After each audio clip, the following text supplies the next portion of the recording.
ನನ್ನ ಹೆಸರು ತೃಪ್ತಿ ರಂಗಪ್ಪ. ಈಗ ನನ್ನ ಕರೆಯೋದು ತೃಪ್ತಿ ಓಹಾರ. ಇವತ್ತು ಬೆಳಗ್ಗೆ ಡೀಪಾಗಿ ಅನಿಸಿದ ಒಂದು ಮಾತನ್ನ ನಿಮ್ಮೆಲ್ಲರ ಹತ್ರ ಶೇರ್ ಮಾಡ್ಕೊಳ್ತೀನಿ. ಜೀವನದ ಎಲ್ಲ ಮೊಮೆಂಟ್ಸನ್ನು ಕ್ಯಾಮ್ರಲ್ಲಿ ಕ್ಯಾಪ್ಚರ್ ಮಾಡೋಕ್ಕಾಗಲ್ಲ. ಅದನ್ನು ಕ್ಯಾಪ್ಚರ್ ಮಾಡೋಕ್ಕೆ ಸಾಧ್ಯ ಆಗೋದು ನಿಮ್ಮ ಕಣ್ಗಳು ಮಾತ್ರ. ಅದನ್ನು ಅನುಭವಿಸೋಕ್ಕಾಗೋದು ನಿಮ್ಮ ಮನಸ್ಸಿಗೆ ಮಾತ್ರ. ಅದೇ ರೀತಿಯಾದಂಥ ಒಂದು ಇನ್ಸಿಡೆಂಟ್ ಇವತ್ತು. ಯೂಶಲಿ ಆರ್ಯ ಬೆಳಗ್ಗೆ ಎದ್ದಿದ ತಕ್ಷಣ ಅವ್ರ ಅಪ್ಪನ ಜೊತೆ ಸ್ವಲ್ಪ ಹೊತ್ತು ಆಟಾಡಿ ಅವ್ರ ಅಪ್ಪನ್ನ ಕೆಲಸಕ್ಕೆ ಕಳಿಸ್ಕೊಡ್ತಾಳೆ. ಆದರೆ ಇವತ್ತು ಪುಟಾಣಿ ಆರ್ಯ ಎದ್ದಿದ ತಕ್ಷಣ ನನ್ನನ್ನು ನೋಡಿ ಒಂದು ನಗು ಕೊಟ್ಲು ಕಣ್ರೆ. ಆ ನಗು ನೋಡಿದ ತಕ್ಷಣ ಸುಮಾರು ನೆನಪುಗಳು ನನ್ನ ಮನಸ್ಸಲ್ಲಿ ದಾಟೋಯ್ತು. ಕೆಲವೊಂದು ಕಹಿ ಆದರೆ ಕೆಲವೊಂದು ಸಿಹಿ. ಮೊದಲು ಸಿಹಿ ನೆನಪನ್ನ ಹಂಚ್ಕೊ. ನನ್ನ ಹುಟ್ಟುದಬ್ಬ ಅಂದ ತಕ್ಷಣ ನನಗೆ ನೆನಪಾಗೋದೇ ನಮ್ಮಮ್ಮ. ಯಾಕೆ ಅಂದರೆ ನಮ್ಮಮ್ಮ ನನ್ನ ಹುಟ್ಟುದಬ್ಬನ ಪ್ರತಿ ಸತಿ ತನ್ನದೇ ಆದಂಥ ಒಂದು ಸೆಲೆಬ್ರೇಷನ್, ಅವಳದೇ ಒಂದು ಇನ್ನೊಂದು ಜನ್ಮ ಅಂತ ಯಾವಾಗಲೂ ಸೆಲೆಬ್ರೇಟ್ ಮಾಡ್ಕೋತಾಳೆ. ಇನ್ನು ಕಹಿ ನೆನಪು ಅಂತಂದರೆ ನಾನು ಮಗುವಾಗಿದ್ದಾಗ, ಒಂದು 6-7 ವರ್ಷದ ಮಗುವಾಗಿದ್ದಾಗ ದೇವ್ರ ಹತ್ರ ಹೋದಾಗೆಲ್ಲ ಸರ್ಕಲ್ ಮಾರಮ್ಮನ ದೇವಸ್ಥಾನಕ್ಕೆ ಭಾಳ ವಿಸಿಟ್ ಮಾಡ್ತಾ ಇದ್ವಿ ಮಲ್ಲೇಶ್ವರಮಲ್ಲಿ. ದೇವ್ರ ಹತ್ರ ಕೇಳ್ಕೊತಾ ಇದ್ದಿದ್ದು ಏನಪ್ಪ ಅಂತಂದರೆ, ನನಗೆ ಬದುಕಕ್ಕೆ ಇಷ್ಟ ಇಲ್ಲಪ್ಪ, ನನ್ನ ಬೇಗ ಕರ್ಕೊಂಡ್ಬಿಡು ಅಂತ ಕೇಳ್ತಾ ಇದ್ದೆ. ಯಾಕೆ ಆ ರೀತಿ ಕೇಳ್ಕೊತಾ ಇದ್ದೆ, that's a different topic. But ಇವತ್ತು ಒಬ್ಬ ತಾಯಿಯಾಗಿ ನನ್ನೊಳಗಿರೋ ಆ ಮಗುನ ನಾನು ನೆನಪು ಮಾಡ್ಕೊಂಡಾಗ ಮನಸ್ಸು ಸಖತ್ ನೋವಾಗುತ್ತೆ.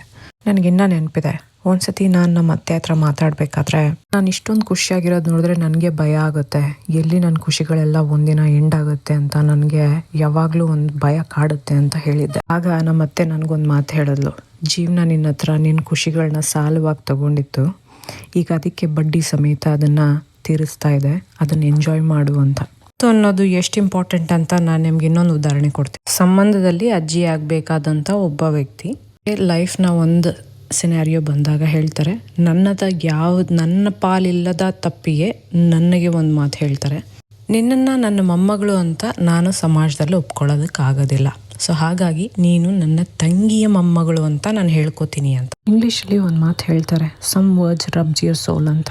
ಹಾಗೆ ರಬ್ಬಾದಂಥ ಒಂದು ಮಾತು ಇದು. ಸೊ ಅವ್ರು ಹಾಡಿದಂಥ ಮಾತಿಗೆ ಇವತ್ತು ನಾನು ಅದನ್ನು ಯೋಚನೆ ಮಾಡೋಕ್ಕೆ ಟ್ರೈ ಮಾಡಿದ್ರೆ, ಥ್ಯಾಂಕ್ಸ್ ಆ ಮಾತು ಹೇಳಿದ್ದಕ್ಕೆ.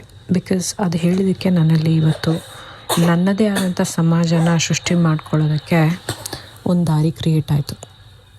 ಆ ಸಮಾಜದಲ್ಲಿ ಒಂದು ಪುಟ್ಟ ನಗು ನೋಡುವಂಥ ಅವಕಾಶ ಸಿಕ್ತು. ಇಷ್ಟು ವರ್ಷ ನನ್ನ ಹುಟ್ಟುಹಬ್ಬ ನಾನು ಸೆಲೆಬ್ರೇಟ್ ಮಾಡ್ಕೊಂಡಿರಲಿಲ್ಲ. ಈ ವರ್ಷ ಮಾಡ್ಕೊಳ್ತೀನಿ, ಖಂಡಿತ ಮಾಡ್ಕೋತೀನಿ. ಯಾಕೆ ಗೊತ್ತಾ, ಈ ನಗುಗೋಸ್ಕರ. And for the lady what have become today. Before signing off ನಾನು ಎಲ್ಲರಿಗೂ ಒಂದು ಮಾತು ಹೇಳೋಕ್ಕೆ ಇಷ್ಟಪಡ್ತೀನಿ. ಮಾತು ಒಂದು ವೆಪನ್ ಇದ್ದಂಗೆ, ಯೂಸ್ ಇಟ್ ರೈಟ್. ಬಿಕಾಸ್ ಜೀವನದಲ್ಲಿ ಫರ್ಗಿವ್ ಬಟನ್ ಇದೆ, ಫರ್ಗೆಟ್ ಬಟನ್ ಇಲ್ಲ. ಇಷ್ಟ ಆಗಿತ್ತು ಇವತ್ತಿನ ವಿಡಿಯೋ. ಮತ್ತೆ ನಾಳೆ ಸಿಗ್ತೀನಿ. See you all. Bye bye.